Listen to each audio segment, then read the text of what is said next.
목회서신 155. 공의롭게 판단하라. 생명을 구하라. 외모로 판단하지 말고 공의롭게 판단하라. 겉모양으로만 판단하지 말고 공정하게 판단하라는 말씀입니다. 누구나 공감하는 너무나 당연한 말씀입니다. 그러나 판단을 공의롭고 공정하게 하는 것은 생각만큼 쉽지 않습니다. 보이는 겉모양으로 판단하지 말아야 한다면 도대체 무엇으로 판단해야 할까요? 명절의 중간이 되어 예수님께서 성전에 올라가서 가르치셨습니다. 이를 놀랍게 여긴 유대인들은 이 사람은 배우지 아니하였거늘 어떻게 아느냐며 예수님의 학력을 문제 삼았습니다. 학력과 출신 학교로 판단해서는 안 됩니다. 그러나 무엇을 공부했고 어떤 학교 졸업했는지를 보는 것도 나름 공정한 판단의 근거가 아닐까요? 학력과 학교 나아가 경력을 보지 않는다면 무엇으로 판단해야 할까요? 이전에 갈릴리에서 오병이어 기적을 행하신 후에 예수님이 자신을 하늘에서 내려온 떡이라고 했을 때 유대인들은 이는 요셉의 아들 예수가 아니야 그 부모를 우리가 아는데 자기가 지금 어찌하여 하늘에서 내려왔다 하느냐 하며 수군거렸습니다. 출신 가문과 부모를 따라 판단해서는 안 됩니다. 그러나 어떤 부모 밑에서 어떻게 자랐느냐는 것만큼 중요한 판단 자료가 또 있을까요? 부모와 집안을 보지 않는다면 무엇으로 판단해야 할까요? 사실 유대인들은 예수님께서 베데스다에 38년 된 병자를 치유하는 과정에 안식일법을 어겼다며 예수님을 죽이려 했습니다. 그들은 율법을 따라 예수님을 판단하고 있었습니다. 그런 유대인들에게 예수님은 안식일에도 행하는 할례를 언급했습니다. 그들은 난지 8일 만에 할례를 받아야 하는 율법을 범하지 않으려고 안식일에도 할례를 받았습니다.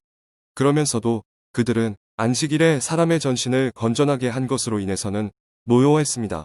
율법을 따라 판단하는 모습이 무언가 앞뒤가 맞지 않아 보입니다. 율법이 아니면 도대체 무엇으로 판단해야 할까요?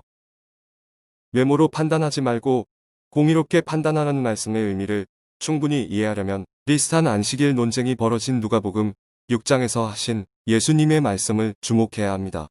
예수께서 그들에게 이르시되 내가 너희에게 묻노니 안식일에 선을 행하는 것과 악을 행하는 것, 생명을 구하는 것과 죽이는 것 어느 것이 옳으냐 하시며 외모가 아닌 공의롭게 판단한다는 것은 악을 행하는 것이 아닌 선을 행하는 것입니다.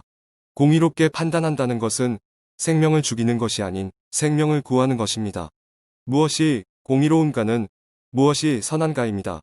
무엇이 공의로운가는 무엇이 생명을 구하는가입니다.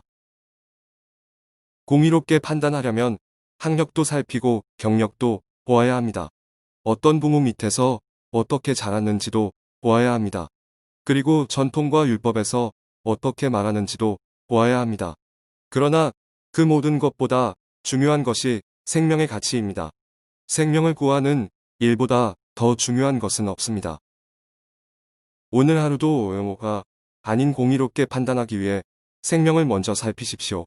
생명을 구하고 생명을 돌보는 것보다 더한 것은 없습니다. 생명을 구하는 일이 가장 공의로운 일입니다. 사진사의 인근 광야. 척박한 광야는 어떤 생명도 품을 수 없을 것 같습니다. 그러나 그런 곳에도 하나님께서 이른 비와 늦은 비를 주시면 생명을 품어냅니다. 교회가 광야 같은 세상에서 하나님의 은혜로 생명을 품어낼 수 있었으면 좋겠습니다. 2021년 1월 21일 목요일 아침 권종열 목사